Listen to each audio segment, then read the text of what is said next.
ఇస్తాడట. 1000 బిల్వ దళాలను శివలింగం పైన వేస్తే ఎంత ఫలితం వస్తుందో, ఒక్క తామర పువ్వును శివలింగం పైన పెడితే అంతే ఫలితం వస్తుంది. అదేవిధంగా 1000 తామర పుష్పాలను శివలింగం పైన పెడితే ఎంత ఫలితమైతే వస్తుందో అంత ఫలితం, ఒక్క ఉమ్మెత్త పువ్వును శివలింగం పైన పెడితే అంత ఫలితం వస్తుందని శాస్త్రం మనకు చెబుతుంది.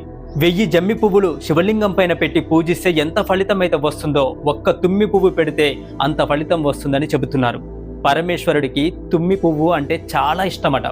మారేడు పువ్వు కంటే కూడా తుమ్మి పువ్వు అంటే శివుడికి చాలా ఇష్టమని శివపురాణం మనకు చెబుతుంది.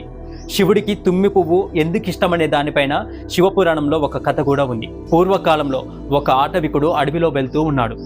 అతడికి శివుడు అంటే ఎంతో భక్తి. మార్గం మధ్యలో చలి ఎక్కువగా ఉండడం వల్ల ఆగిపోయాడు. అక్కడ శివలింగం ఉంటుంది. శివలింగానికి నమస్కారం చేసుకొని ఒక చోట తలదాచుకొని తన దగ్గర ఉన్న సంచిని కప్పుకొని నిద్రపోతున్నాడు. మధ్యలో మెలకువ వచ్చి చలి వల్ల శివుడు